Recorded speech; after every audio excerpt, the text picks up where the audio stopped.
Nous allons poursuivre et comme je vous le disais, nous avons souhaité partager des fondements théoriques de la pertinence des soins et d'avoir un cadre commun pour cette journée. La première session va donc s'intéresser aux concepts et aux enjeux de la pertinence des soins. Et pour nous en parler, trois intervenants vont venir me rejoindre. Merci d'applaudir Vikas Seni, médecin philosophe, président Loan Institute aux États-Unis. Merci de l'applaudir. Nous avons également Charles Vincent, professeur de psychologie à l'université d'Oxford au Royaume-Uni. Merci. Et enfin, c'est pas très poli de ma part, je finis par les dames. Agnès Coufinal, économiste principale division santé à l'OCDE. Merci beaucoup. Je vous en prie, venez vous installer. Vikas Seni s'était déjà mis en place parce qu'en effet, vous êtes le premier à intervenir au pupitre et donc vous n'avez pas besoin de micro. You don't need another microphone. Et donc, la première intervention qui sera la vôtre va aborder la définition de la pertinence, quels sont ses enjeux et ses déterminants. Nous vous écoutons, Vikas Seni. Merci beaucoup. Here you are. Merci. Je regrette que je vais parler en anglais. J'ai appris le français il y a 50 ans et puis dans ma vie professionnelle, je l'ai oublié. So I will speak in English. Merci. I will say that this is very impressive. I am delighted to be here, honored and privileged to address you all, and excited that France and the Autorité de Santé is taking on this issue. So what I want to do is talk about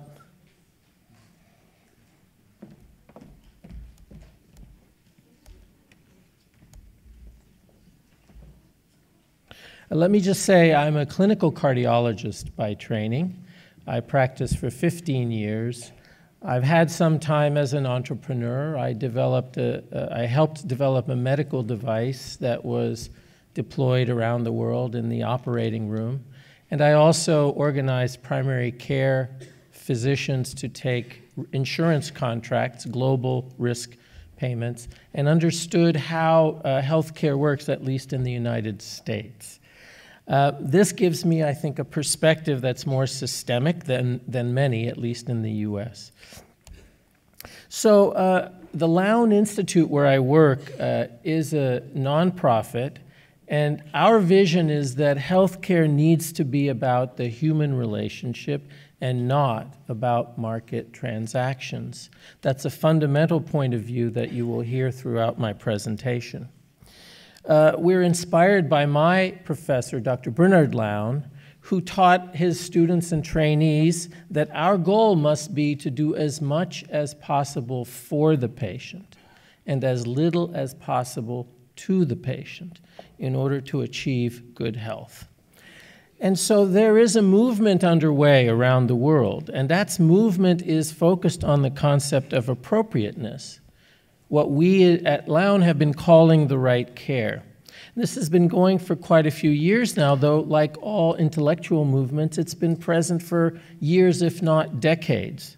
And the heart of the idea is, what should we do rather than what can we do technically?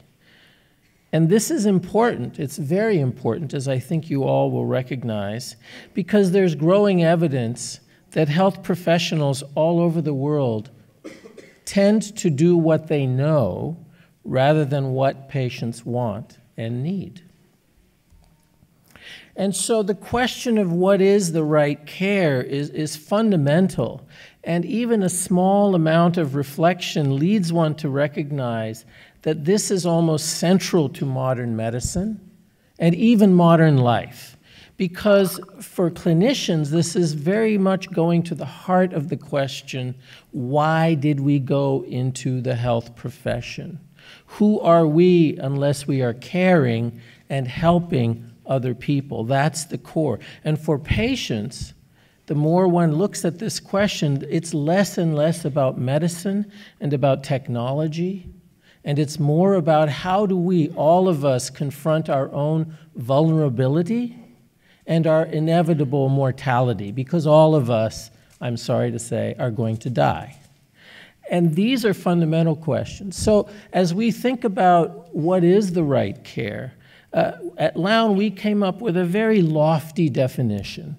And our definition really is that this is care that optimizes health and well-being, delivering what is needed, wanted, clinically effective, affordable, socially equitable, and responsible in its use of resources. A utopian idea, but nevertheless an important one, because as we begin to define it this way, we recognize that no country in the world is achieving this, and this is in fact a failure of modern medicine writ large. And so in a series of papers we published in Lancet, which those of you who want to see this should refer to our ideas in more detail there, what we recognize is that overuse, unnecessary care, and underuse are present throughout the world, and they cause untold suffering to millions of people. So we have a big challenge, and we have a big opportunity. So our definition of overuse is the care that is unlikely to increase the quality or quantity of life, that poses more harm than benefit, or that patients, if they were fully informed, would not have wanted it. Important concept. And so as we think about overuse or unnecessary care, one important dimension to recognize is some care is clearly inappropriate, always, and that is the black side of the picture. Some care is almost always appropriate, but the vast majority of care is in the middle, where it is gray, where it is difficult, where there is nuance. And so it turns out that so much of care is that way. It's also true about lack of care and underuse, as we call it. And in this instance, one can see there are many types of underuse as well. Starting from the simplest, which most of us recognize, when there is no infrastructure, no access, and there's no ability to seek care, that is the basic one. But much more significant for many countries, even in the presence of infrastructure, when the infrastructure is incorrect, when the clinician is not able to offer, doesn't have the skill to offer, or when the patient does not adhere out of lack of trust or some other reason, one gets underuse. And so if we think about what are the drivers of these, one has to decide first, where do we start? And really, as a clinician, I start with the patient and the doctor. And I would like to think that that care decision is based on science. And to a certain extent, this is true. But small reflection leads us to recognize that other factors come in. The trust on the two sides is very important to the actual care decision. And fear may play a role on both sides. And for clinicians, it's not just the typical description of fear of a lawsuit or some problem. It's really the fear of making a serious, grave error. That's what we clinicians worry about the most. And so in the end, we have to recognize that the drivers of this are a complex ecosystem. And the more we reflect, the more we see the family is involved, the rest of our clinical team is involved, there are cultural biases, there are aspects of cognitive bias, there are many dimensions all the way through the national and even the international situation, mass media, and what the editor of the New England Journal of Medicine called the medical industrial complex, the large multinational corporations, the large hospital systems, certainly in the US. And so as we think about this, and as we decided to look at this question, we saw three major vectors. And for us, these vectors are knowledge, power, which we don't talk about much in clinical medicine, and also money, something we must talk about more.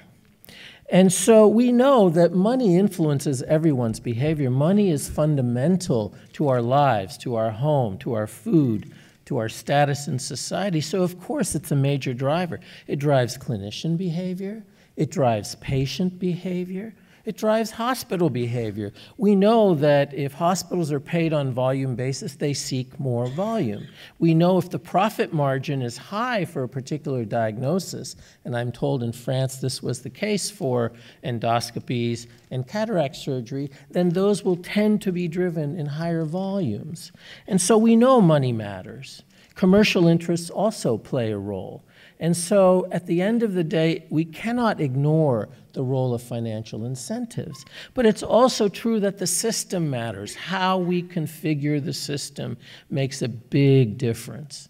And that is a matter both of money and of planning. And certainly in a country like France, where you have what we do not have in the US, the capacity to have an integrated plan, there is a real opportunity to make fundamental changes in your delivery system infrastructure so that you can improve the appropriateness of delivered care. Now, this is, I don't know if, yes, you have a mouse. Okay, this is a plot of hospitalizations, medical admissions across OECD countries. And you see across these countries, there are many varying rates. Each dot represents one hospital region in the country. And what you see is that for some countries like Australia, there's an extremely high variation of medical admission rates. The same is true for Canada. And France over here has less variance, but about a medium rate of hospitalization. And then for whatever reason, Spain and Portugal have very low rates of hospitalization. Now, all of these cannot be quite correct biologically. So there's a lot of discretion, and we suspect that much of what drives this is the remainder of the infrastructure, because we know that for hospitals, some of the drivers are the lack of primary care, the lack of after-hours availability of clinicians, the incapability of busy working people to access the care system at the time they need, as well as failures of coordination. So these all will drive inappropriate care. Knowledge. Now, this is an area that I could spend an hour on, because I think if the public understood how little we know in medicine, they would be shocked. Now, we like to say that medicine is very scientific, and there is some truth to this, but less than meets the eye. But we know that technology and science has become our sort of calling card. It's the brand of modern medicine. And so you get situations like in this cartoon where it says, ask your doctor if taking a pill to solve all your problems is right for you. Now, in the United States and in New Zealand and other countries, you can watch ads on television for drugs and devices. And I think it's wreaking mayhem. It's terrible what's going on. But nevertheless, this is part of the language of modern medicine. And yet, do we really know what we think we know? I will tell you a quick story. As soon as I finished medical school, I was taking care of patients in the coronary unit as a young intern. And one night, a man came in with a very large heart attack, myocardial infarction, anterior MI with congestive heart failure. And I took care of him, and I took care of him very carefully. In fact, I slept next to him in his room, and every hour I would check his lungs and would diurese him. And he came out the next morning doing quite well. But on rounds, I was criticized. This was at Johns Hopkins. I was criticized, and I was castigated because I did not put in a pulmonary artery catheter. I did not monitor the pressures in his heart. This was 1980. And I felt terrible. I felt like I had been lazy I felt like I wasn't practicing high-quality medicine. And then 3 years later, this study came out showing that there is no benefit to pulmonary artery catheters. Now, how often does this happen? It happens all the time. And so I think a certain amount of humility is necessary on the part of medical professionals about what we know and what we do not know. And so I think we have to combat a certain fetishism of science and technology, that medicine is strictly about science. It is not. And especially in teaching and training, I think we have to do better. Patients are susceptible to this, but quite often it's because the profession and the media and others have created this expectation in people. It's also true that clinicians could do a better job at understanding the statistics of studies, because many studies are highly biased, and there's a lot of evidence to support that idea. And so, lastly, power. And power is actually something that's very important both in the clinician-patient relationship, where inequality, serious inequality of knowledge, is fundamental. That's what a professional is, someone with special knowledge. But that inequality has to be overcome, and that requires effort.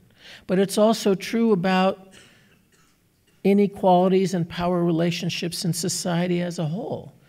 One can have differing groups mobilized politically. One can have differing specialties in medicine mobilized differently. And one can see in those relationships differences in how we organize our care, what constitutes good care, what is prestigious care, what is appropriate care. And we have to understand that this is a dimension we cannot evade. We have to understand it. So if we ask what is it that we must do, in terms of knowledge, I think there's a lot we have to do. We have to actually begin a systematic understanding of what services are overused. That means we need a taxonomy. We need taxonomies that include impact. That is to say, what is the most expensive? What causes the most harms? What is the most frequent?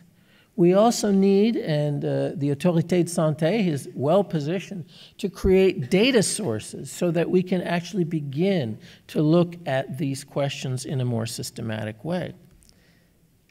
We need to actually begin to measure overuse, and there is so much. But if you have access to, say, claims data, that's one way of doing it. But increasingly, with electronic medical records, we should be able to begin to look at the gray zone where clinical nuance is important. Direct measurement of overuse is challenging, but it's possible. And so one example, at Johns Hopkins, they have developed a map of overuse. Using claims data and using certain algorithms, they're able to show those regions that tend to overdo it for reasons that have nothing to do with the underlying clinical condition. And so maps like this can be helpful to policymakers, to professional societies, and others. When we look at the question of money, I think the one thing that is of importance is the concept of value. So increasingly in the United States, the term value is being used. And I will say it's a useful term. The old equation, the sort of economist's equation of value, is really quality divided by cost. But increasingly, people in healthcare understand that really you have to include appropriateness as well as quality before you're getting a closer idea of value. But now I'm going to say something a little more heretical, at least to economists perhaps, which is the question of cost is really, should not be uncontested. Because cost, especially in healthcare, is not a market-driven phenomenon. And the proof of that clearly, I mean, it is a market-driven phenomenon in one sense. These are the costs of an appendectomy in the United States and in 3 other countries, Switzerland, Spain, and Australia. Now, at one level, to an economist, perhaps you could say that the value of an appendectomy in the United States is far less than the value in, say, Spain. But intuitively, that does not sound right to me as a clinician. There's something about the cost structure that is actually artificial. And it embeds many parts of the history, the economic history of each place. And for example, monopolies and the way they drive cost structures in healthcare have to be recognized. And this becomes important if you try to implement value-based payments or value-based assessments of performance. And it gets more complicated within a country. This is California. And in California, the median charge for an appendectomy was $33,000. But the lowest was $1,500. And the highest, this is insane, actually, the highest was $182,000. So I ask you, how do you calculate the value of an appendectomy?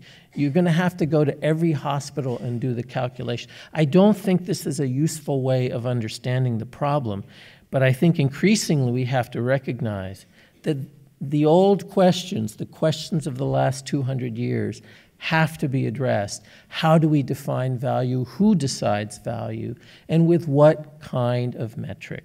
So I don't pretend to have the answer, but I will say that, for instance, in the UK, some of you may have heard of, Carl Claxton, has done some work looking at the threshold for what constitutes a technology that's reasonable. And rather than the 20 or 30,000 pounds that the NICE uses in the UK, he calculated the real threshold should be more like 13,000. That's half. And so we have to start thinking about these questions in a serious way. So lastly, what do we do about power? Well, I don't think I can improve on what we heard from that description of the patient forum. That was excellent. We need more of that.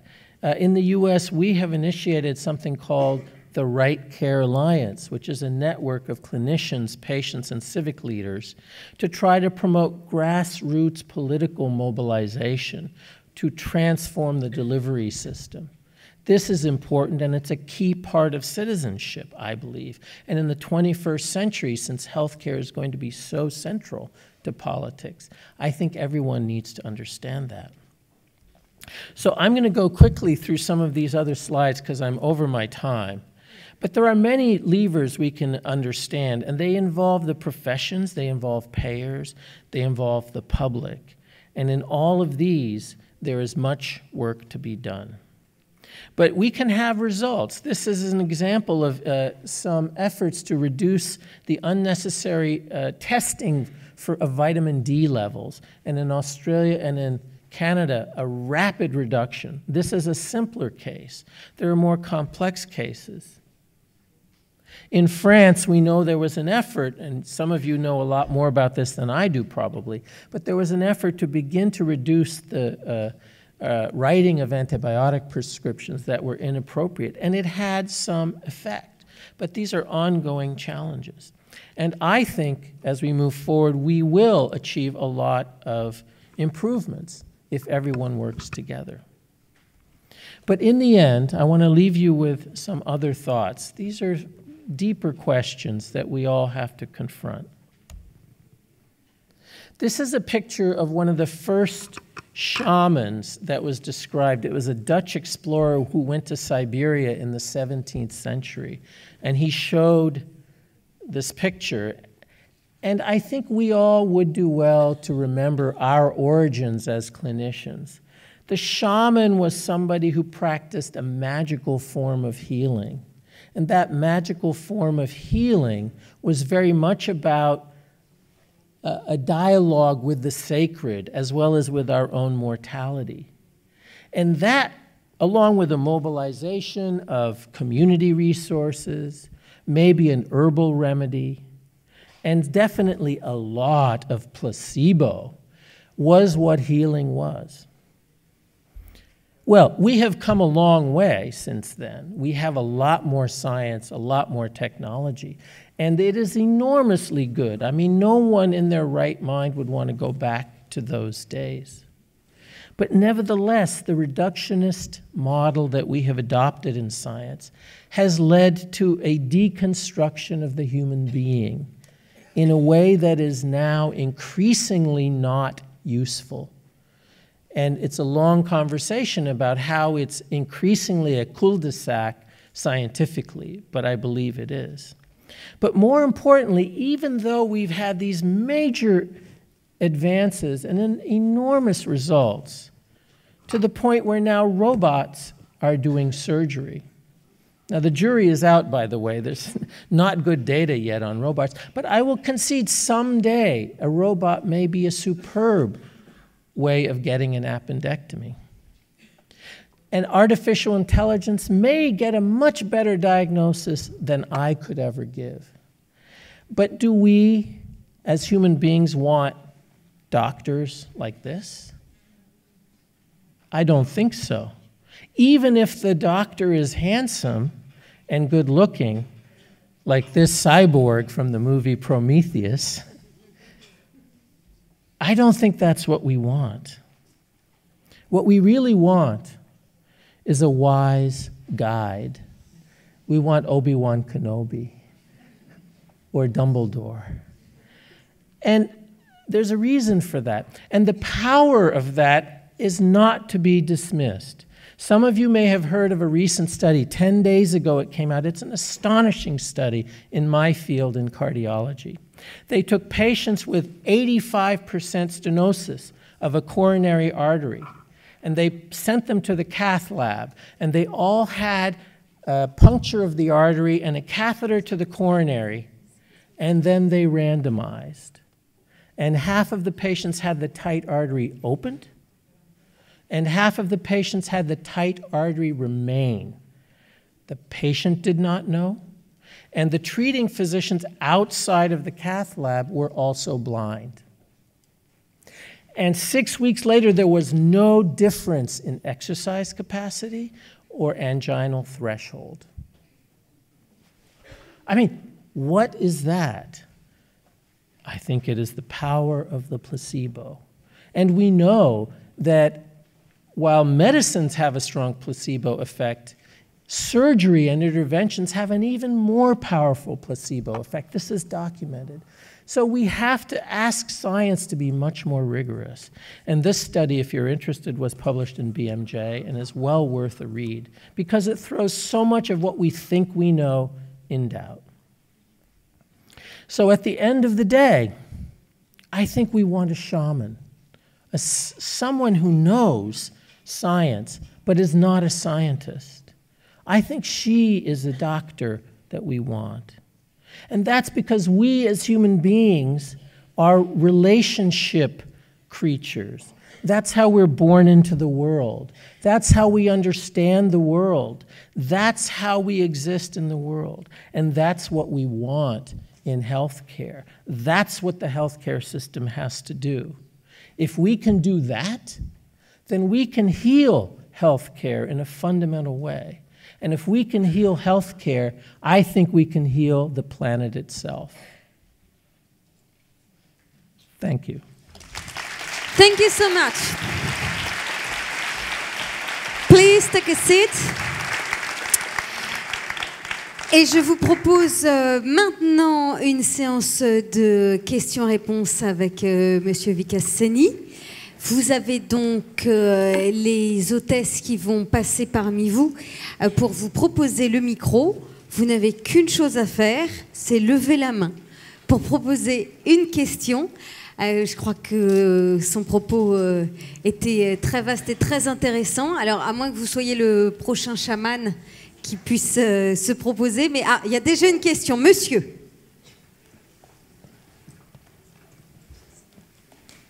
Bonjour, Monsieur Vikas-Seni. I am OBGYN, a doctor in medicine. And I think we need some money to be use system medical. How can you compare United States medical system and French system?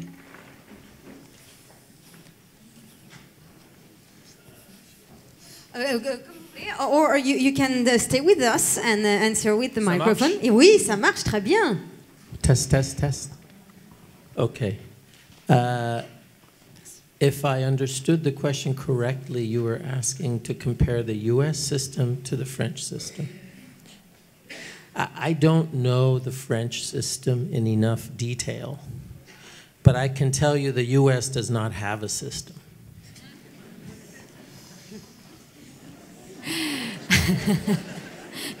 Il y a des silences qui en disent long. Une autre question. Oui, il y en a une là. Monsieur.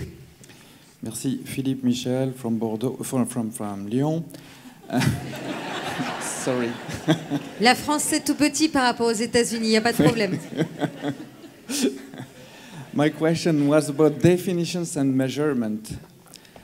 Definition from overuse, you propose to enlarge the definition a little bit, going from bringing the care which is which gives most value for the patient, and you add also care that is preferred by the patient.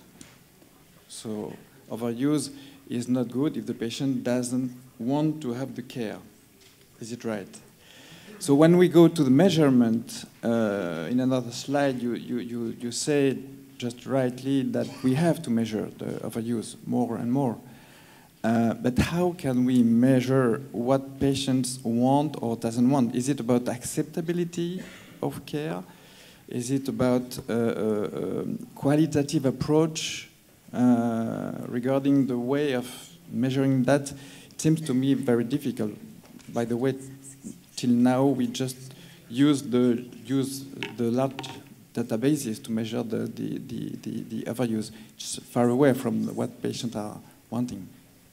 Thank you. That is an excellent and important question.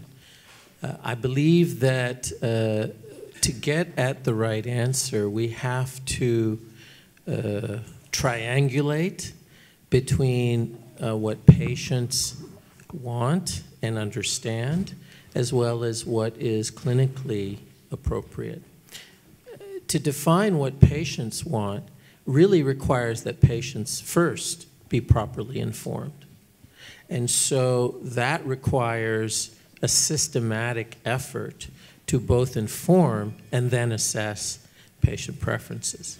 In the case of elective procedures, one has many instruments such as shared decision-making tools, which one can deploy. In the case of non-elective procedures, it's more difficult, but I don't think it's impossible. It requires a serious research effort, and it will require, I think, a broader education of the public.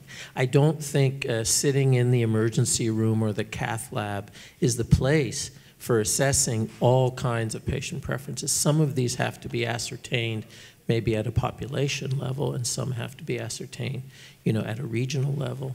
But these are real challenges, and nevertheless, I think we must meet them.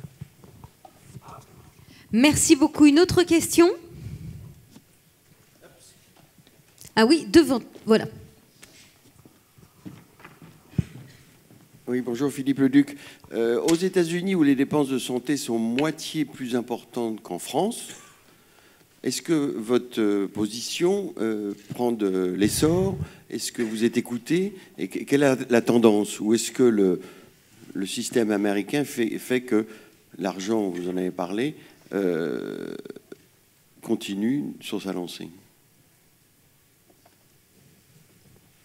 Est-ce que vous êtes écouté, en clair? Un petit peu. We are being listened to increasingly by policymakers. Our view, and this is difficult, the politics in the United States is very complex these days, but many people who were opposed to Obamacare or the ACA, many of them were opposed to it because they preferred a national system. I mean, if you look underneath the polling, there's a strong preference for a national system. Even among Trump voters, there's a strong view that while they oppose Obamacare, they like Affordable Care Act, and they're the same thing, but they use a different phrase. So the political environment is very fluid in the U.S., and so we believe this is an important time to make an intervention. But we are not the head of a tsunami, at least not yet. Une autre question? Une ici, très bien. Michel-Henri Delcroix, expert à la Cour de cassation. Ma question tourne autour de la prise en charge des femmes enceintes fumeuses. Il n'y a pas de comportement plus dangereux pour l'enfant à naître que le fait de l'exposer à la fumée de tabac. Comment, dans le cadre de ce que vous avez dit, pensez-vous que les pays industrialisés prennent en charge correctement la santé des enfants à naître? Je ne sais pas si je suis clair.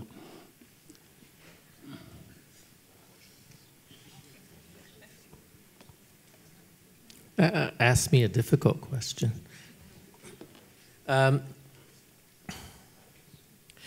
don't pretend to have an easy answer, but I think that I have a faith, it may be a false faith, that at the end of the day, the task is to work with the mother and to make sure that all the resources are available that can promote the most healthful outcome. I don't see any other way. At the moment of pregnancy, I don't think we're going to magically fix habits of 10, 20, 30 years. And I think to suggest, or I don't know that you were, but to indicate that somehow the state or society has a right to intervene in some of these individual behaviors, it's appealing, but I think it's counterproductive. It's similar, actually, to some situations. In Brazil, for example, in many countries, C-section rates are very high, and many of them are irrational. But the methods that have worked have really been multidisciplinary, multidimensional methods that involve both the clinical situation, the home situation, media, advertising on buses, many different dimensions. And I think that's the kind of approach that has some hope. It's an inadequate answer, but that's what I can say. Merci beaucoup. Une dernière question. Oui, il y en a une, très bien. James Goldberg, je vais parler en anglais pour que vous puissiez comprendre complètement. I had the pleasure and the privilege of starting with ONDEM in 1990, then NIS in 1996, and HAS when it started. My question is very simply, during that time, the different French agencies had the opportunity to work with the best AHRQ, with the best Canadians, had the largest scientific commission in Europe, working with the UK, working with Sweden, working with all these different countries. How is it that we have not been able to clearly make what Obama was trying to do, and now the difficulties we're seeing in the United States today, where Medicaid is not clear, where Medicare is not clear, and I just got back from the United States, where half the people don't even have their Medicaid or Medicare programs in the Massachusetts area, New York area, Washington area. I'd like to know how you feel about that, because we have such remarkably constant efforts to see a French system that is universal coverage, and a certain number of European countries that have universal coverage. How is it that we have not been able to integrate this over the last 25 years? if I understand you, how have we not integrated this in the United States? Is that what you're asking? I'm American and French. Okay. Well, in the United States, it reminds me of a joke where an advocate of universal coverage died and went to heaven. And God was walking by, and he said, "Oh, welcome, welcome. Can I answer any questions?" And the man said, "Yes. Will the United States ever have universal coverage?" And God thought for a minute and said, "Yes, but not in my lifetime." Now, this was told to me by an advocate of universal coverage, so I feel free to tell it. I actually think the U.S. will achieve it, and I suspect it'll achieve it in the next 5 to 10 years. I think the situation is very fluid, but that's a different conversation. I think the bigger question, in terms of what I've been saying, is that systems all over the world have not really evolved to where we need to be. It's true in the UK, they have universal coverage, but their fragmentation between hospitals and primary care is quite inadequate. It's true in many countries of the world. And I think all of us have to work together to design and then build the new systems of the 21st century. There are no experts, we have to do it together, and I think citizens have to play a leading role. Merci beaucoup. Thank you so much, Vikas Seni. On garde un peu de temps parce qu'il y aura aussi des questions pour Charles Vincent et pour Agnès Koufinal. Nous allons donc poursuivre l'exploration des enjeux de la pertinence des soins par une présentation sur la sécurité des patients. La pertinence des soins, en effet, c'est aussi s'interroger sur les risques et sur les effets indésirables liés aux interventions de santé. Comment éviter ces préjudices? Eh bien, c'est ce que va nous expliquer tout de suite Charles Vincent, professeur de psychologie à l'université d'Oxford au Royaume-Uni. Et il va donc se pencher sur la pertinence des soins et la sécurité des patients. Et après sa présentation, encore une fois, nous aurons une session de questions-réponses. Merci beaucoup. Vous avez votre Pavlov. Je vous en prie, vous avez la parole.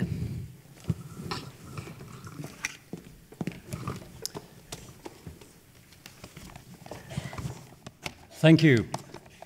I should first make it clear that I'm not an expert on appropriateness at all, and although I see the importance of it and I read about it a bit, and although my title here is correctly Professor of Psychology, what I'm really is a researcher in patient safety over decades now, almost 30 years now. And what I'm going to talk about is the links between appropriateness and patient safety as I've seen them.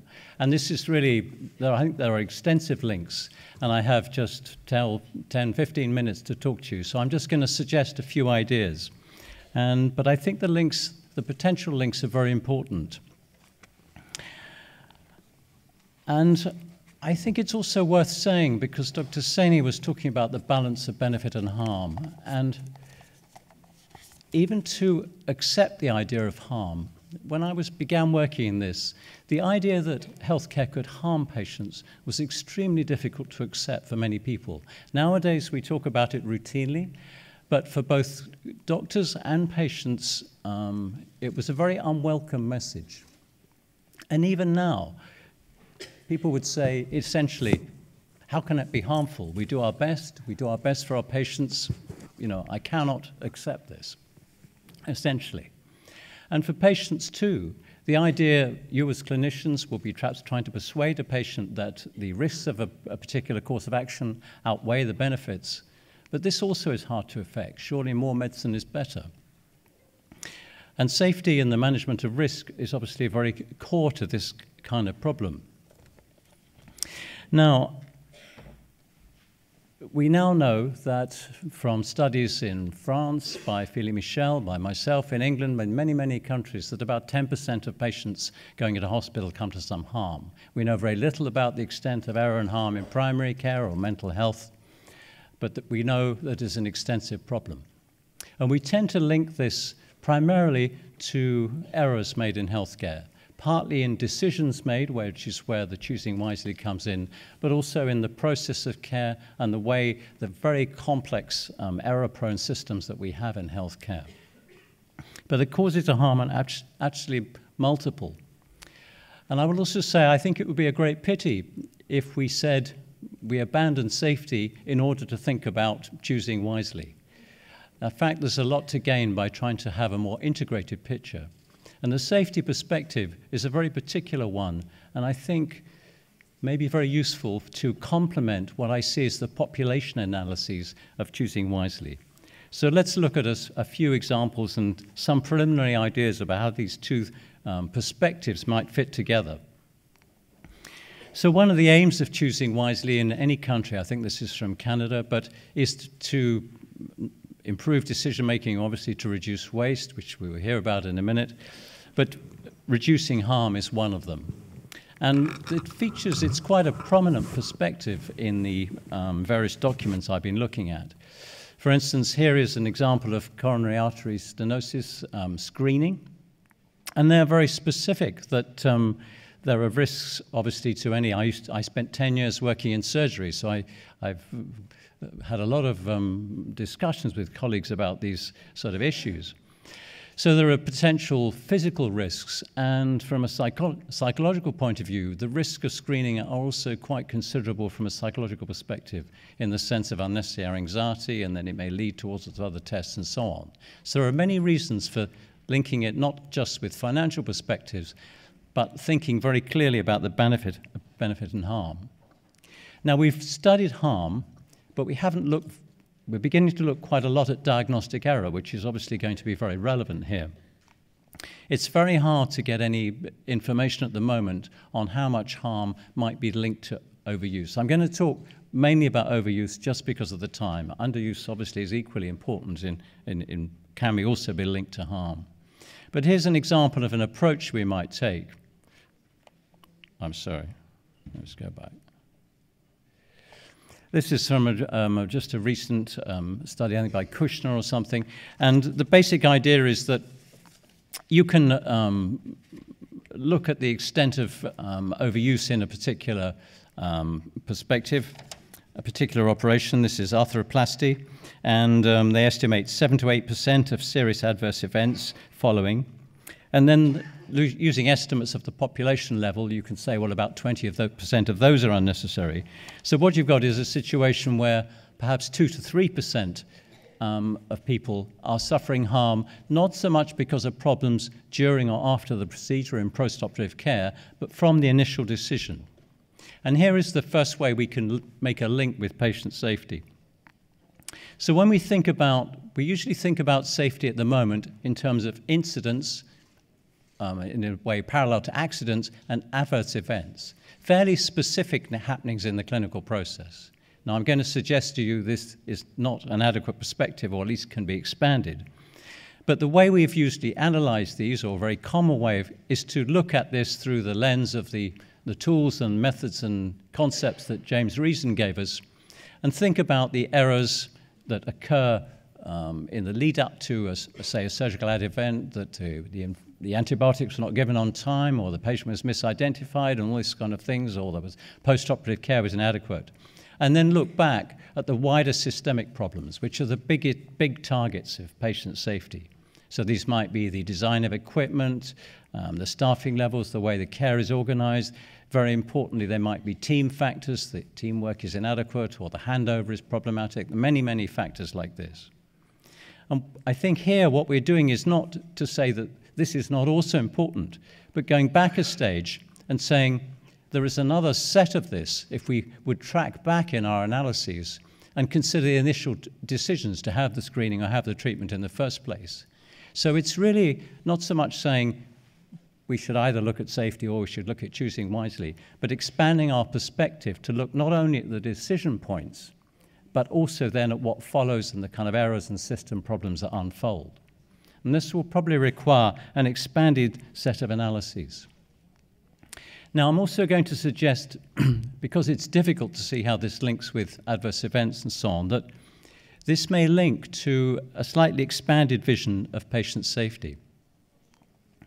And I suppose this is our common understanding of how we think about safety, that we have a sequence of care, which generally is reasonably good, and within that we have particular incidents. So in the reporting systems you have in your hospital or in primary care, we report in these events or we analyze them when we do reviews and so on.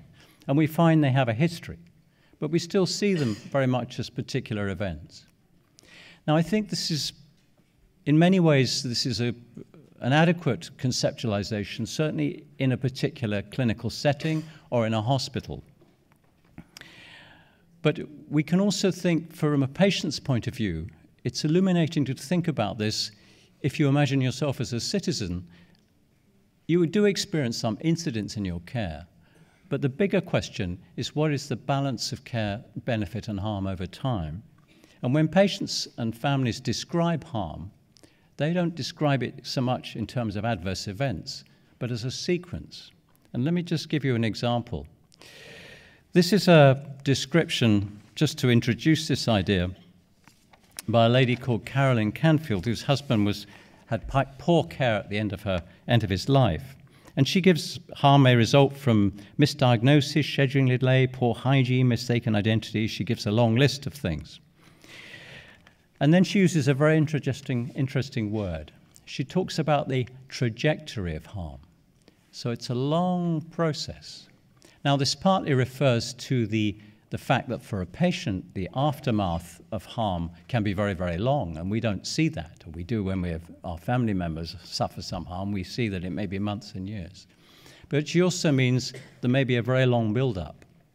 And for some problems, so you may have an adverse event that's to do with, say, a drug admission to hospital that turns out to be an overdose of a drug or a misuse of a drug. But this problem may have been going on for several months in primary care.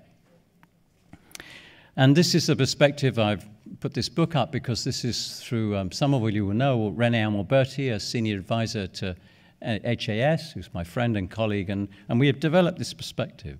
So for us, the next phase of patient safety will look more like this. Now, I won't go through this in detail, but imagine this graph on the vertical axis is how good care is. At the top, it is very good. At the bottom, it's very poor. And this is a year in a person's life who has diabetes and a hip fracture and some depression, very typical for somebody with many comorbidities. And we've just made an illustration about the standard of care for these different complaints over the year. So the diabetes, for instance, in August goes very much out of control, and then it is rescued.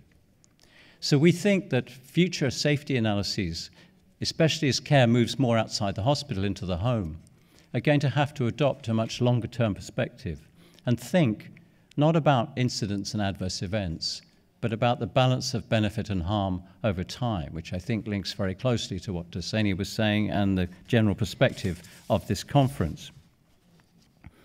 So let me now just give one or two ideas about how these different perspectives may link together. And I'm going to, in two ways, I'm going to just open this out. First is in terms of methods, and the second is more in terms of systems that we might adopt. And this is really just to open the discussions almost.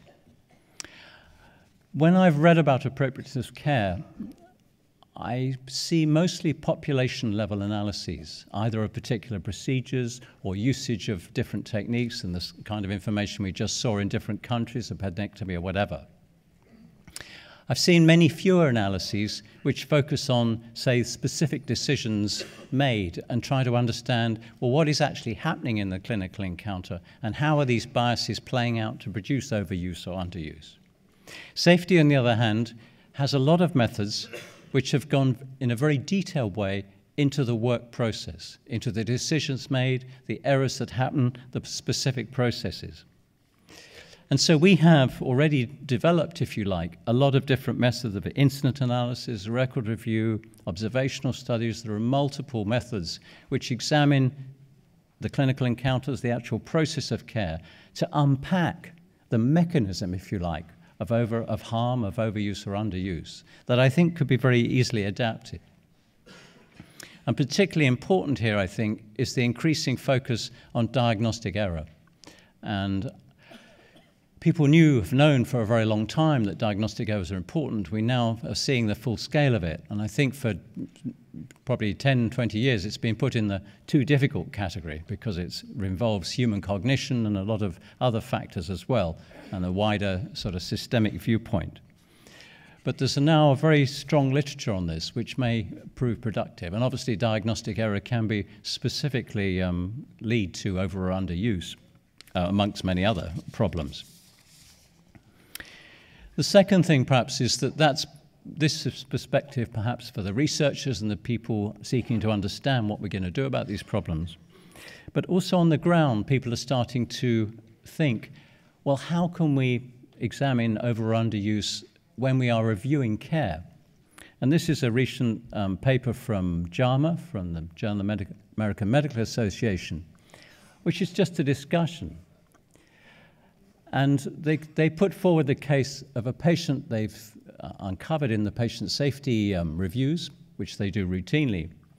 But here it is not so much a specific adverse event. They have just noted that the patient has been given, for whatever reason, a huge number of unnecessary tests. Very expensive, but also potentially harmful for that person. And what the discussion is about is what should the Patient Safety Committee do about this? And they just discuss the various options. They say, well, they could say this is not, actually there's been no harm, so we're not going to review it. Or they could say, well, we're not going to look at it in the patient safety perspective. We don't really want to look at this in the committee and analyze the case in any detail. What we'll do is we'll do an assessment of overuse of that particular test or something like that. Well, that's a very reasonable thing to do anyway. But they discuss the merits of bringing this into the analysis of the safety committee, if you like, and looking perhaps not so much at incidents, but you might say, well, the revised perspective would be to look at cases where the balance of harm is not good for the patient, and leave it rather open about how this has occurred, and get away from the particular problems of incidents. So, in a related paper, I think also in JAMA, they sort of start to, these people, Schneiderman, map out some systems and say, well, you can approach this problem certainly in at least two ways. You can examine overuse, and you can look at these population-level analyses, which is basically what they're talking about. But we could also start examining incidents within our existing systems and start to incorporate cases of over-underuse and look much more, I think, at diagnosis, decision-making, and the clinical encounter, which are obviously diagnostic error, and give that a much stronger focus. And this has not been done historically. We have looked, importantly, at the wider system factors and a particular focus on process errors, on treatment, the errors that can happen even when a correct decision is made, multiple problems that can occur for a patient after that. That's mostly where our focus has been. But we can go back and look much more at the decisions. So in summary, safety obviously is rooted in a concern for a poor or harmful outcome, whatever the different visions of safety people may have after that and aspirations and so on. And the appropriateness, as I said, is focused on the decisions in the particular care process as part of this. But we could, as I say, link these together, firstly in a more general conception of the balance of benefit and harm, which incorporates both these perspectives. And I think we could also gain a great deal by trying to integrate the methods and systems that we already have for patient safety and these sort of problems with this wider vision that we're discussing today. Thank you very much. Merci beaucoup. Je vous propose donc de regagner votre place. Et à présent, eh bien, la parole est à la salle. Comme tout à l'heure, les hôtesses vont passer parmi vous. Elles n'attendent que de voir vos mains se lever. Il y a déjà une question? Formidable. Allez-y. Merci. Just in front of you. Jean Gravelot, représentant la coordination, l'entente des associations de Parkinsoniens, et rédacteur en chef du Parkinson indépendant. C'est pour vous dire, ma question elle vient sur les sachants. Les sachants qui sont les techniciens de la santé ont une connaissance de la maladie, mais le malade a aussi une connaissance de sa maladie. C'est ce qui a été dit par les usagers dans la première partie de la matinée. Ce qui me semblait important, c'est de poser, est-ce que les sachants auront la possibilité de donner leur pouvoir, de partager leur pouvoir avec les malades, les usagers. Parce que ce n'est pas forcément évident de trouver une capacité de prise en charge par les malades de leur propre maladie. Je vous remercie. Well, I suppose, thank you for that question and about the empowering of patients. I suppose the entire day is devoted to this very question, at least in large part, and I take the message that we heard first from patients about the importance of involvement as being a very important message from HAS just in its own right.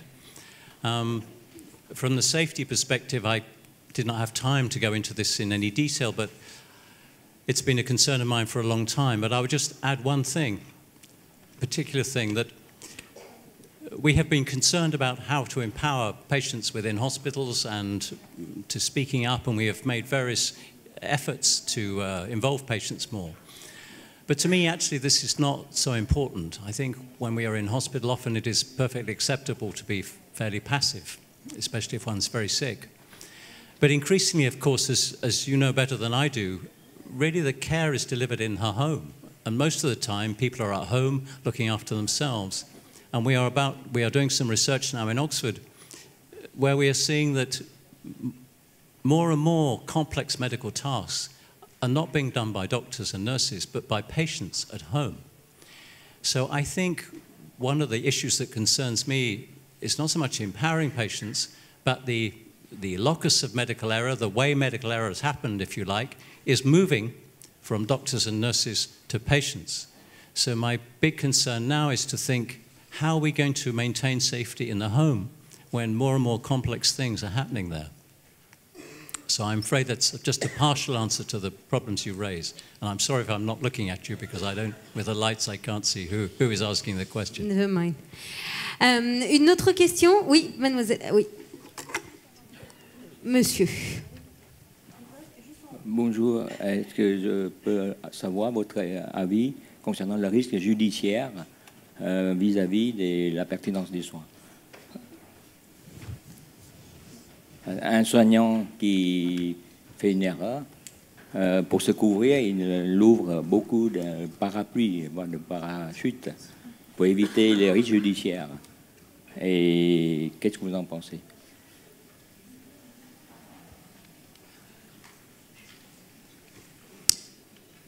I'm not sure I completely understand the question. I mean, I think you would need a lawyer to answer this question properly.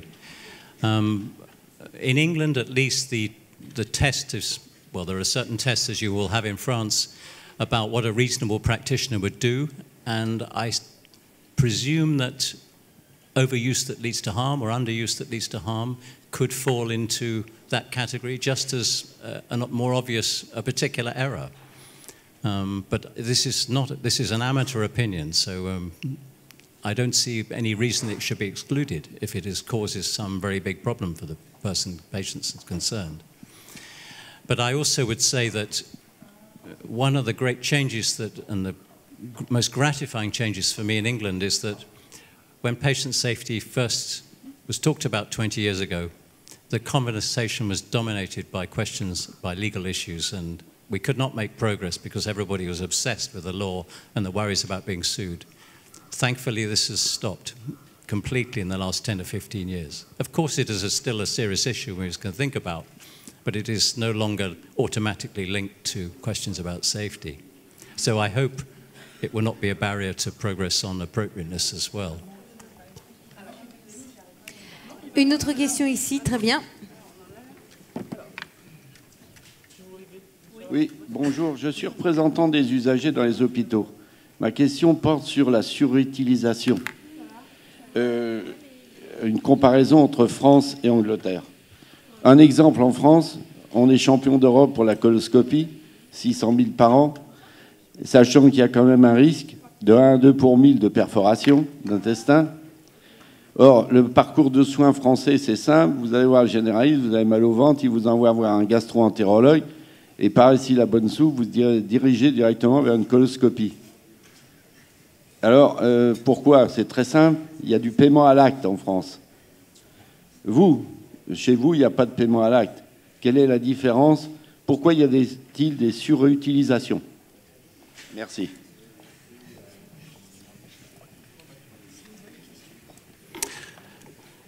Well, I'm going to first say that I'm no specialist on overuse and I haven't studied this.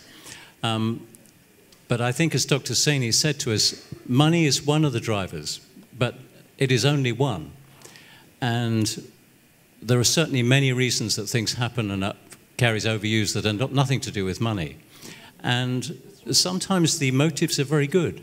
I think clinicians, when I worked in surgery, I've heard many discussions about this. And there is a sense with many doctors, I think, and nurses that you do your best for your patients. And I think that sometimes leads to more care than is really needed. And you see the same message in Natal Gawande's book about mortality. So sometimes from the best motives, the doctors are doing too much. But I think here, we as citizens, and I mean, me or my family, I have to think about these issues as a patient. I think this is somewhere where the patient perspective is equally or more important, really, that we do not have to accept these things. And we are maybe offered a colonoscopy. It is our responsibility, I think, to say, tell me, what's the benefit for this? What is the risks? Do I really need it? My personal perspective is that I have as little healthcare as possible. And that is not a criticism of healthcare or doctors, but it is just a kind of starting position for me. And I will not have tests just because they are tests. And I'm sure you will work with your colleagues, and this is an equally important campaign for us, I think, that needs to be considered by all citizens to resist the medicalization, if you like, of life. Merci beaucoup. On a déjà dépassé le temps, donc on va devoir passer à la suite. En effet, nous allons donc à présent terminer cette première session par vous, Agnès Coufinal. Vous êtes économiste principale division santé à l'OCDE et vous allez nous parler de la pertinence des soins dans un objectif d'une meilleure allocation de ressources disponibles et de la lutte contre le gaspillage. Je ne sais pas si vous allez nous parler de coloscopie pour autant. Merci beaucoup de l'applaudir, Agnès Coufinal. Merci beaucoup. Bonjour. Tout d'abord, je tiens à remercier les personnes qui m'ont invitée. C'est un véritable honneur et c'est aussi un petit peu intimidant de parler après ces deux experts. L'objectif de ma présentation, en fait, ce serait peut-être de mettre leurs interventions en perspective en m'appuyant sur un rapport dont j'ai géré la préparation, dont je suis un des auteurs, un rapport que l'OCDE a publié sur le gaspillage dans les systèmes de santé. Juste pour l'anecdote, ce rapport a été commandité par les ministres de la Santé qui se sont réunis cette année à l'OCDE, comme ils le font tous les 5 ou 6 ans. Voilà, donc c'était vraiment une demande politique au départ, de travailler sur le gaspillage dans les systèmes de santé. Pourquoi nous estimons que c'est une conversation importante. Et vous allez voir, je vais essayer de souligner, en fait, déjà, dans tous les propos qui se sont tenus ce matin, je vais essayer de tirer des fils parce que ça correspond tout à fait. Donc, quelque part, j'espère vous offrir une forme de synthèse. Donc, ça, c'est simplement, je vais vous donner des chiffres, en fait. C'est une hospitalisation sur 10 donne lieu à des événements indésirables. Ça... En gros, on estime, selon différentes études, que en gros 15% des coûts en soins aigus sont attribués, enfin, ça implique, pardon, Le fait de remédier à ces événements implique un coût d'environ 15%, et une grande partie pourrait être évitée.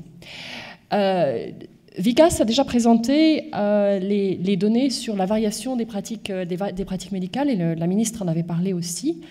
Il y a aussi, on a évoqué le fait qu'au moins 50%, on estime qu'environ 50% des prescriptions d'antimicrobiens sont inutiles. Tous les pays ne mesurent pas, en fait, si les recours aux urgences sont appropriés ou non, et chaque pays qui le fait utilise une méthode légèrement différente, mais néanmoins, quand on regarde leurs chiffres, en fait, eux, ils s'accordent, il y a la proportion, en fait, qu'ils estiment de recours aux urgences inappropriés varie entre 12 et 56%. Les dépenses administratives des systèmes de santé varient entre pays de l'OCDE d'un facteur de 1 à 6, sans qu'on puisse véritablement expliquer, enfin sans qu'il y ait de véritable corrélation avec la performance du système de santé. Et enfin, les pertes qui sont liées à la fraude et aux erreurs sont estimées en gros à au moins 6% des dépenses de santé. Donc, si on met tous ces éléments bout à bout, en fait, on estime qu'en gros, le rapport dit qu'un cinquième des dépenses de santé serait au mieux inefficace et au pire du gaspillage. Alors je vais déjà anticiper les questions qui vont m'être posées. Est-ce que c'est plus élevé en France? Est-ce que c'est moins élevé en France? Est-ce que vous avez fait des estimations pas payées? La réponse est non. Et en fait, quelque part, le propos de Charles plus tôt est une parfaite illustration de la raison pour laquelle ça m'a personnellement semblé un petit peu héroïque de se lancer dans des estimations. C'est qu'en fait, on ne peut pas vraiment différencier. Vous voyez, tous ces éléments en fait coexistent dans le système, et il a très bien montré qu'on ne peut pas vraiment différencier la surutilisation ou les soins inappropriés et les coûts liés au problème d'événements indésirables. En tout cas, il y a certainement des recoupements entre les deux. Mais ceci dit, il y a quand même des gens qui sont beaucoup plus courageux que moi qui l'ont fait. Et donc, j'ai trouvé dans 5 ou 6 pays des estimations on a trouvé des estimations en fait de gaspillage. Et en gros, le 20%, c'était vraiment le minimum de toutes ces estimations. Et je dois vous dire que j'ai eu l'occasion, depuis quelques mois, de présenter ce rapport dans différents forums à des médecins, à des praticiens, à des gens qui travaillent dans la régulation du système de santé dans un assez grand nombre de pays. Pas une seule fois, quelqu'un est venu me dire « Non, mais 20%, c'est trop ». Enfin, c'est plutôt le contraire, en fait. C'est-à-dire que plus souvent, on est venu me dire que vraiment 20%, c'est pas grand-chose. Nous, on pense que dans notre système, ils le diront pas forcément en public, mais c'est plutôt plus. Alors, qu'est-ce qu'on appelle en fait le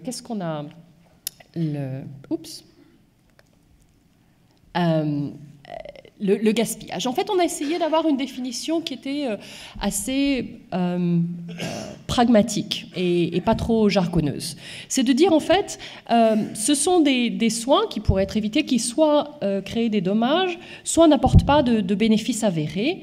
Ce sont aussi des coûts qu'on pourrait éviter tout en délivrant les mêmes bénéfices. Mais une fois qu'on a dit ça, en fait, on a essayé d'élaborer un petit peu plus pour essayer de faire une typologie qui permettrait de rendre compte de toutes les différentes formes correspondant notamment à la liste que j'ai présentée au début, mais qui est bien évidemment beaucoup plus longue. Donc dans cette typologie, d'abord, on a la première dimension, en fait, c'est de regarder où se passe le gaspillage et qui est impliqué.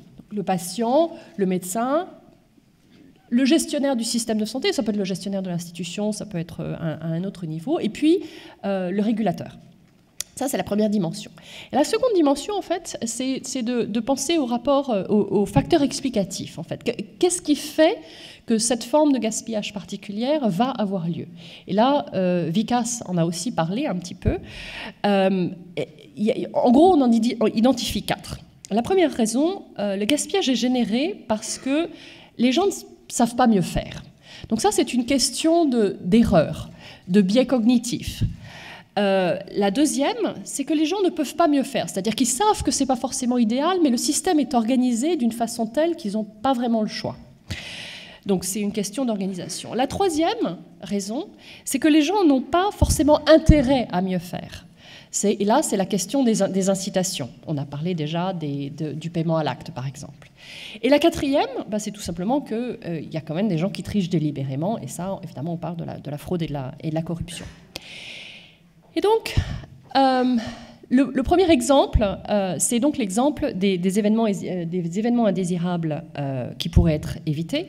Là, on est dans le domaine de l'erreur, des biais cognitifs, mais aussi, et peut-être d'ailleurs surtout, de l'organisation. Donc on est plutôt sur la gauche du graphe, et ça se situe entre le patient et le clinicien. Évidemment, je ne vais pas les prendre tous un par un comme ça en détail, mais j'essaie de vous expliquer à quoi correspondent et comment on a essayé de placer les choses sur ces deux dimensions. Le deuxième, et là c'est plutôt Vikas qui en a parlé, c'est les soins inappropriés. Et là on voit qu'on se déplace vers la droite parce qu'il y a aussi une composante d'incitation en fait. Et puis il y a la duplication des services, c'est-à-dire quand vous avez un test qui est répété 2 fois, là c'est souvent une question de mauvaise organisation et de mauvaise transmission d'informations. Donc ça c'est ce qu'on a appelé, c'est ce qui se passe entre le patient et le clinicien, c'est ce qu'on a appelé le gaspillage de nature clinique. Le deuxième type de gaspillage qu'on a identifié correspond à des situations, donc par exemple, quand on a acheté des intrants, des médicaments, et qu'on a mal géré les stocks et qu'on est obligé on ne peut pas les utiliser. Ou aussi quand on paie un prix excessif pour des intrants, ou bien qu'on utilise des intrants à coût très élevé, alors qu'en fait, on pourrait utiliser beaucoup moins de ressources. Donc ça, c'est par exemple si une personne est à l'hôpital, alors qu'en fait, un traitement soin primaire pourrait tout à fait suffire. Ou bien aussi dans le domaine par exemple, des médicaments, où on utilise, par exemple, un médicament de marque, alors qu'un générique est disponible. Donc ça, c'est 2 exemples, simplement. Donc ça, c'est ce qu'on appelle le gaspillage plutôt de nature opérationnelle. Et enfin, on parle donc des processus administratifs inutiles et de la fraude et de la corruption, qu'on qualifie plutôt de gouvernance, de gaspillage lié à la gouvernance. Alors, il me reste 2 minutes, je suis un peu effrayée. Donc, la deuxième partie de mon introduction, le début de mon intervention, c'était vraiment l'idée de conceptualiser, qui était l'objectif de cette session. Le deuxième point que je voulais, c'était contextualiser, en donnant des exemples français. Je suis sûre que les présentations seront disponibles. Je m'étais simplement amusée à essayer de montrer en fait comment se situe la France sur différentes dimensions. Donc ça, c'était... mais on a heureusement déjà eu des exemples ce matin. Donc ça, c'est l'Atlas de variation des pratiques médicales qui a été réalisé pour la France. Ça, c'est un exemple plutôt dans le domaine opérationnel où on parle des conditions propices aux soins ambulatoires. J'ai demandé à des Canadiens hier soir, ils m'ont dit ça. Je ne sais pas si c'est comme ça qu'on dit en France, mais où on voit que en France, par exemple, il y a beaucoup de patients qui ont de patients chroniques qui en fait vont à l'hôpital et ces détériorations pourraient être évitées par une meilleure prise en charge en amont et en ambulatoire. Maintenant, je voudrais parler des solutions. Donc, pour parler des solutions, c'est opérationnaliser en fait, opérationnaliser la troisième partie, opérationnaliser la lutte contre le gaspillage. En fait, on considère qu'il y a 4 piliers. Le premier, c'est de reconnaître qu'il existe un problème de gaspillage. Au tout début, quand je suis arrivée à l'OCDE et qu'on m'a dit, quand j'allais devoir écrire un rapport sur le gaspillage, on m'a dit, mais quoi que tu fasses, ne mets pas le mot gaspillage dans le titre. Donc, j'ai trouvé des titres avec pas très jolis, mais avec beaucoup de mots. Et puis vraiment, quasiment la dernière semaine, le rapport allait sortir, on m'a dit, mais pourquoi tu ne mets pas gaspillage ? Très bien.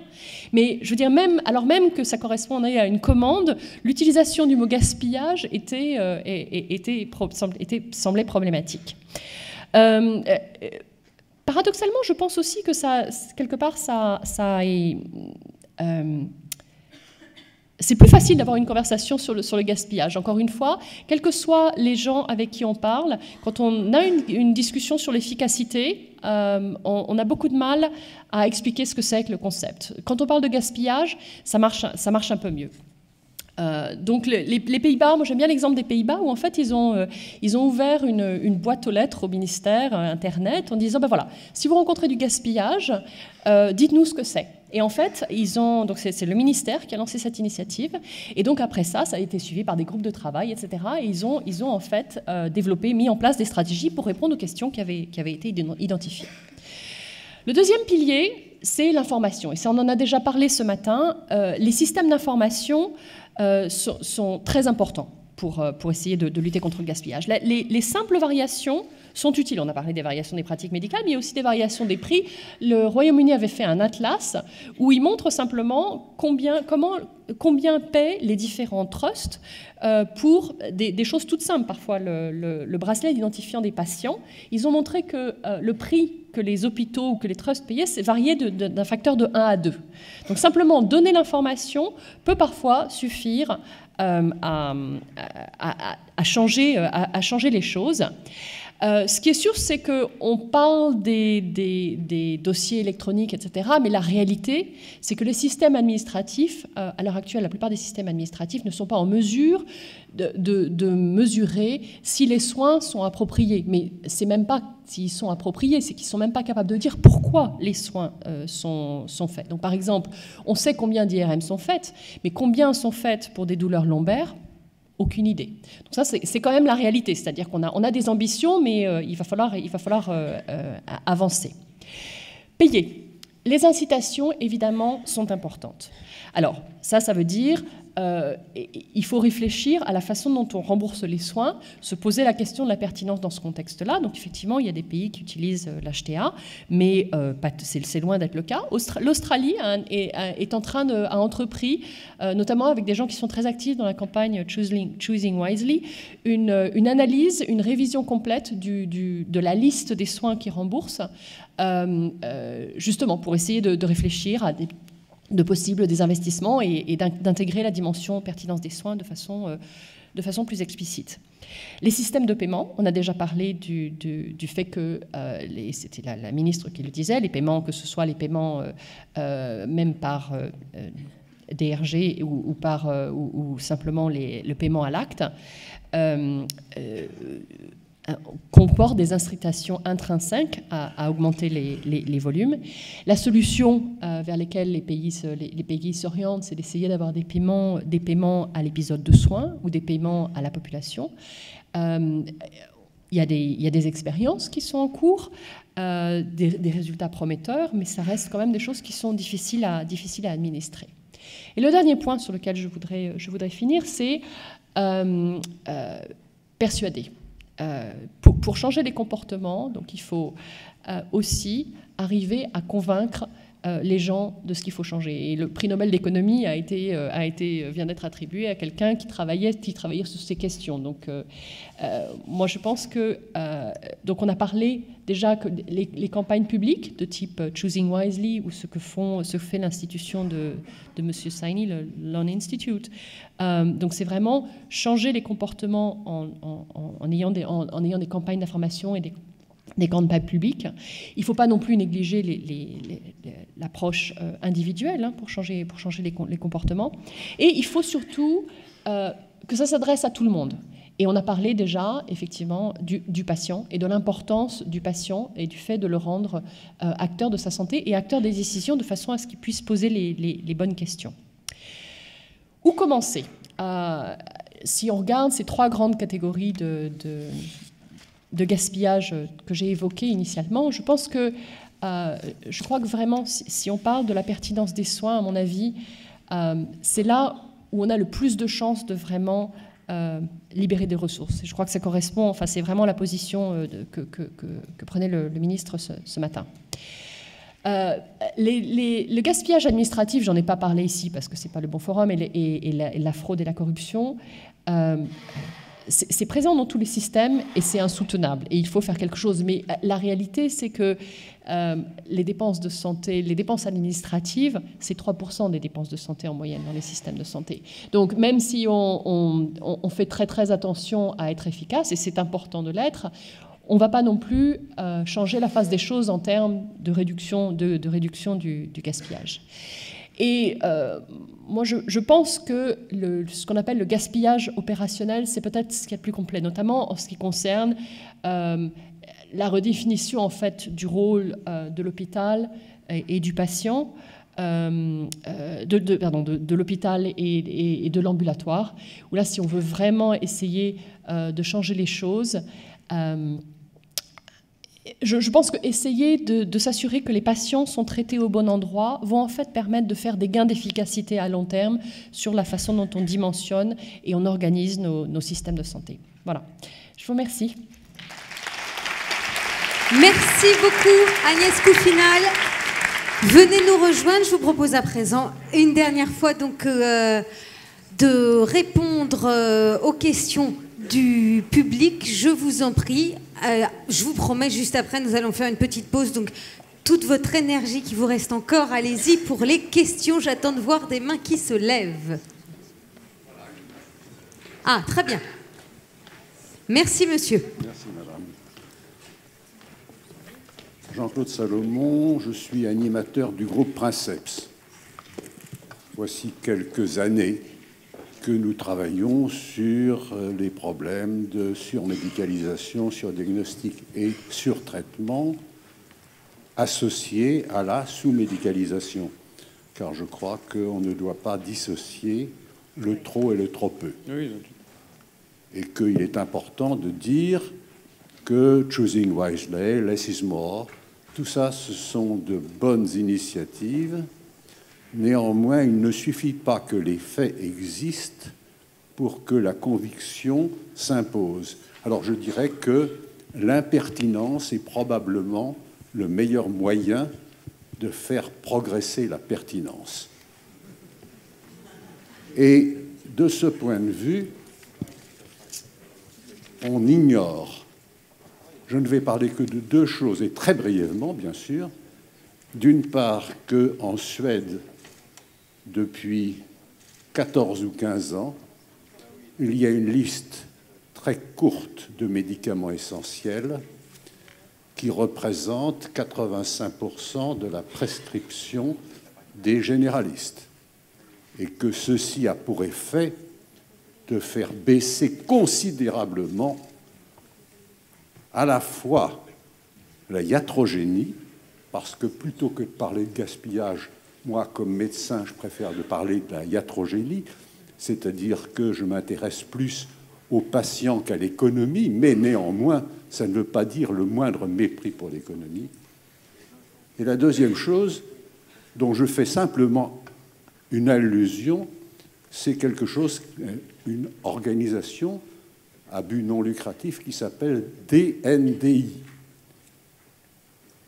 Alors, vous ne le connaissez pas, Madame Coufinal, je vous expliquerai ce que c'est que cette organisation qui s'appelle DNDI et qui s'est attaquée au problème du prix considérablement surfait des médicaments destinés à l'hépatite C. Et DNDI est en train de mettre sur le marché des traitements dont le maximum, pour ce qui concerne le prix, sera de $300 par cure et par patient, comparé aux 30 ou 40 000 dollars ou euros qu'on dépense en France pour ça. Voilà, je m'arrête là. Merci beaucoup. Ça marche. Alors, je ne suis pas sûre qu'il y avait en fait une question dans votre, donc votre témoignage. Effectivement, la liste pour la Suède, je crois que c'est un des exemples qu'on cite. Je serais bien surprise qu'il ne soit pas cité quelque part dans le rapport. Ça fait partie des différents outils En gros, c'est les outils d'aide à la décision, en fait. Les outils d'aide à la décision qui sont très importants, une partie très importante de l'arsenal qu'on peut mettre à la disposition des patients et des médecins pour essayer de réduire les variations inutiles des pratiques médicales. La question du prix des médicaments, c'est une question sur laquelle nous travaillons énormément. Ce n'est pas mon domaine. C'est vrai qu'on ne l'a pas apporté. En fait, pour tout vous dire, on avait 2 rapports à préparer pour la ministérielle. Il y en avait une qui était sur le gaspillage et un qui était sur les nouvelles technologies. Donc, on s'est un petit peu réparti le champ, mais les questions sont bien évidemment liées. Nous, on s'est plutôt occupé de regarder, par exemple, si les systèmes, les systèmes de passage de marché peuvent en fait vraiment faire une différence. Et notamment, on voit qu'un pays comme la Norvège, qui a mis en place des formes d'achat coopératifs entre les hôpitaux, qui maintenant incluent tout le monde, obtiennent des prix sur les médicaments, y compris les médicaments innovants, qui sont très très bénéfiques. Donc nous, on s'est plutôt occupé de cet aspect-là. Mais je veux dire, je ne nie pas l'importance de l'autre aspect de la question. Merci, monsieur. Une autre question? Ah, pardon.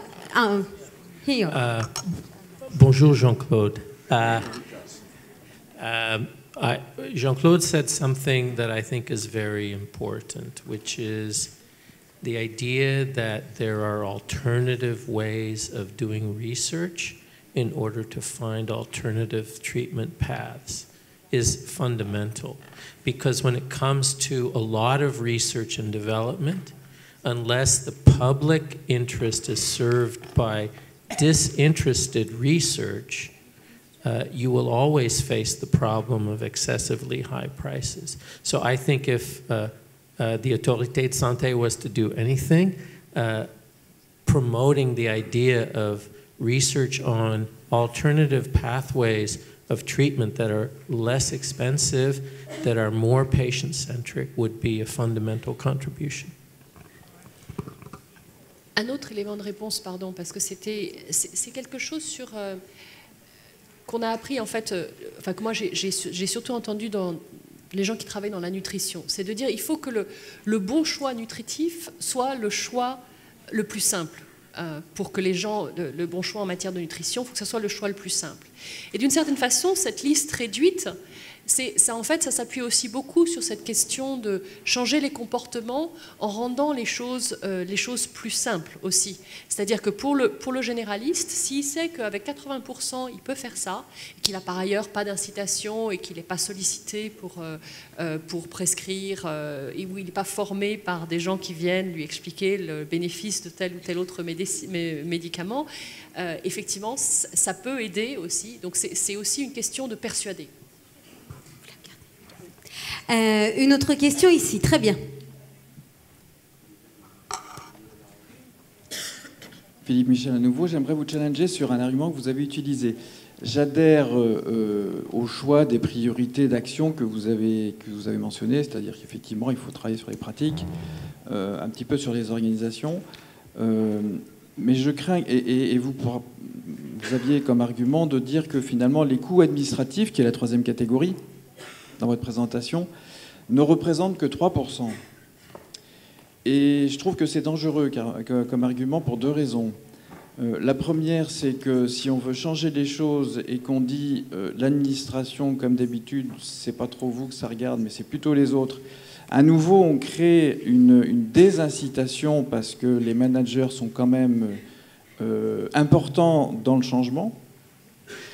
Et la deuxième raison, c'est que je ne crois pas que les 3% des coûts administratifs, entre guillemets, reflètent le potentiel de gaspillage lié à ces aspects administratifs. C'est beaucoup plus important que ça, me semble-t-il, mais c'est niché effectivement dans un certain nombre de services transversaux qui existent dans nos organisations.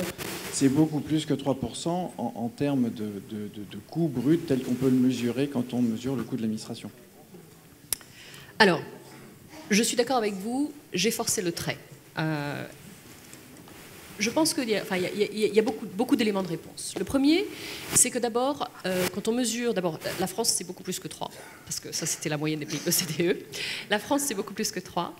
Le second, c'est que dans la façon dont on compte, dont on est capable de comptabiliser, en fait, les coûts d'administration des systèmes de santé, on a fort peu d'informations, et là, je veux dire, on a écrit tout un chapitre sur le sujet, mais on a fort peu d'informations sur les coûts d'administration qui sont supportés par les prestataires donc les systèmes hospitaliers, etc., les prestataires de soins eux-mêmes. Ça, c'est en fait pas vraiment comptabilisé. Donc, on sous-estime. Donc déjà, sur le fond, si vous voulez, on parle de montants qui sont plus élevés que ce que j'ai pu laisser à penser.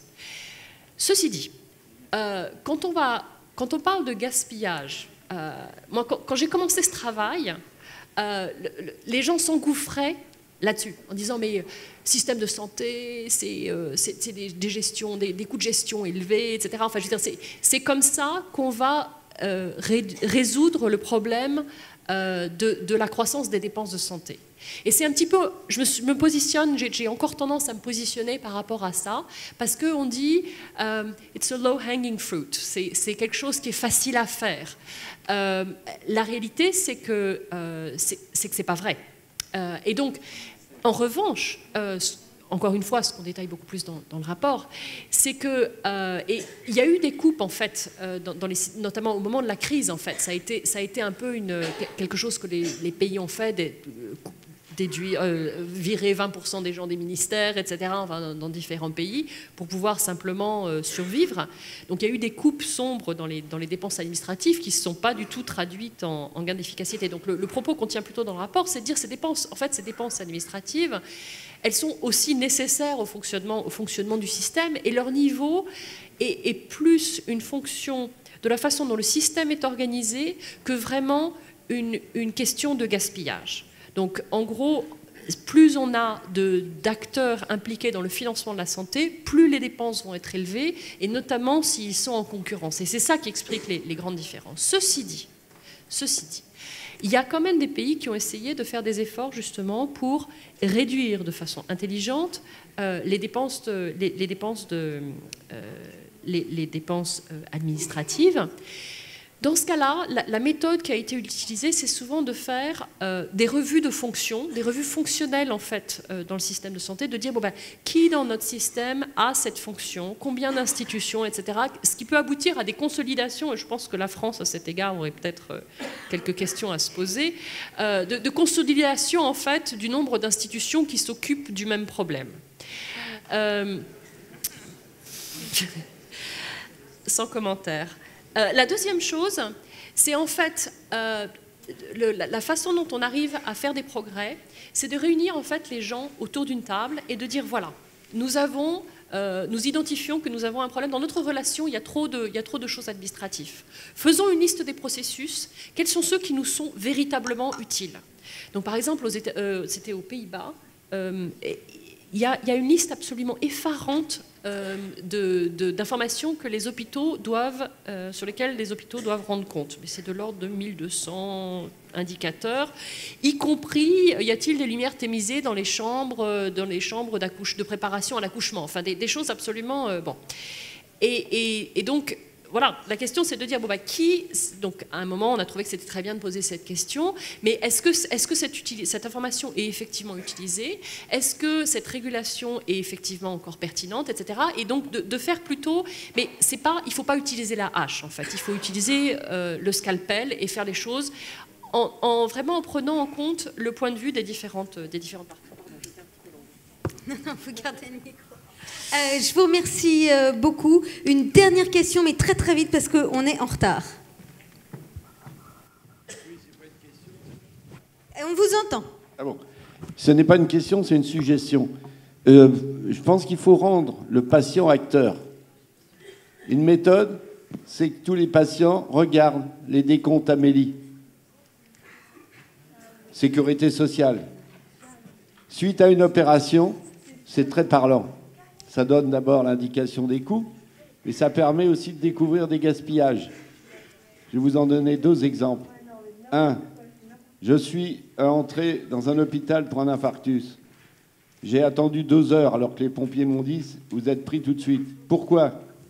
J'ai écrit au médecin conseil, sous le ton de la rigolade, 275 € pour 1 minute et 2 questions, ça me paraissait cher.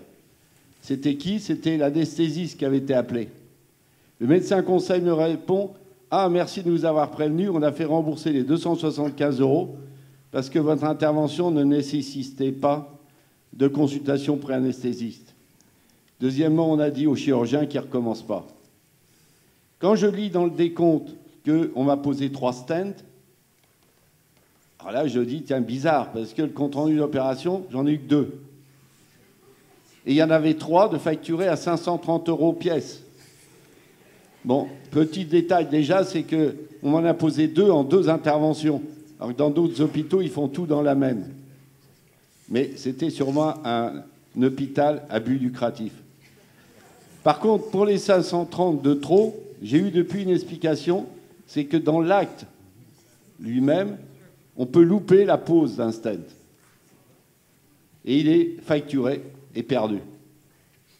Voilà un exemple peut-être où on pourrait peut-être faire du recyclage.